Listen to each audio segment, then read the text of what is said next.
Hey YouTube, back again. This is a video response to Christ on a Bike's The Insulting Richard Dawkins, Uncensored. Let me just start by saying that I have watched your entire video, and I was expecting it to be a joke, but oh well, that's why I watched the entire thing. I wasn't going to make assumptions. Yeah, you appear to be insulted, as I believe you've indicated, by Dawkins' response to the girl's question, what if you're wrong? This is because I'm fairly certain you don't understand the implications behind her question, because you didn't address this at all. You believe her question was innocuous. You believe that it was just out there and it was happy-clappy and there was nothing wrong with asking, well, what if you're wrong? Well, let me explain to you what's wrong with her question. Let me explain to you what it means. She asked an evolutionary biologist, a PhD evolutionary biologist who lectures, who has spent decades doing this work. What if he is so stupid that all of the things that he has studied and all of the work that he has done really didn't show anything? What if he believes that all the stuff that he's worked on for most of his life is a bunch of crap? What if he's just too stupid to see what's going on? And she implied, by asking the question, because it did have an anticipated answer, which would be, by the way, to quote Dawkins for something he's never said, "Oh, well, my jolly dear, I suppose that would mean that I was wrong about God, and I'm probably going to burn in hell," unquote. That's what you were looking for, and dude, that is an insult. That is the insult. She insulted him. That question had a foregone conclusion when it was asked. That manner of question is rude. So, was he being rude in asking her, what if you're wrong about that? No. He handed her right back what she handed him. And it's a valid thing to do. So, yeah, getting to your other thing about reasonable expectation. You seem, I'm going to assume, and forgive me for this, that you do not understand what reasonable expectation is.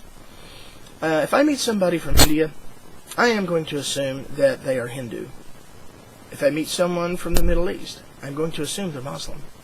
If I meet someone from Frog Balls, Arkansas, I'm going to assume that they're born-again Christian. It's just the way things are. I assume this because that is normal. That is common. It is a reasonable expectation. This point really doesn't even need to be talked about anymore. You were just fishing for something to be mad about.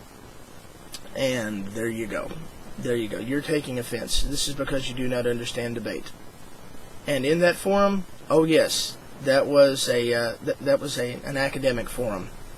And when you throw things like that out in academia, you get things like that thrown back at you.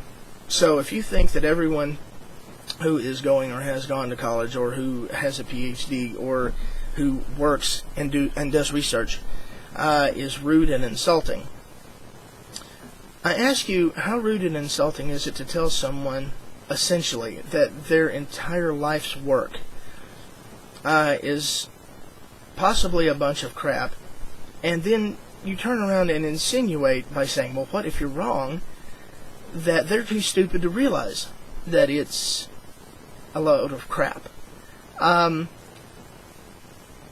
Putting the shoe on the other foot, now that I've directly answered your problem, I'm going to ask you one, and you can respond or not, I don't care.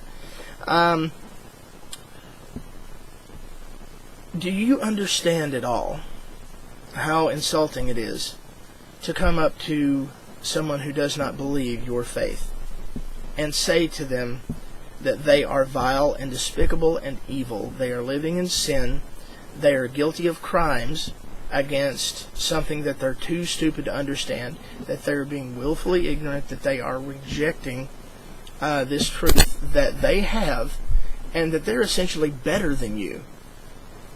And because they're better than you, because they have been rescued, they are going to go on to live in paradise while you are going to spend eternity burning and suffering. You're going to be set on fire for eternity. That is right up there with the king of insults. So, yeah, you like this Jesus fellow that you guys keep going on about, I'm sure. Well, isn't there something about taking the log out of your eye before you try to remove the splinter in your brother's? Because this is pure hypocrisy and you don't realize it. Just for reference, I was raised Southern Baptist, man. I believe this stuff as much as anybody. I preached. Okay, I was a preacher. And you know what I knew when I was a preacher? Nothing. Not really. I would sit around and I would tell stories to people that were told to me. I didn't check anything out for myself. That's the bad thing. So, look into some more stuff and maybe you won't come off sounding so dull next time.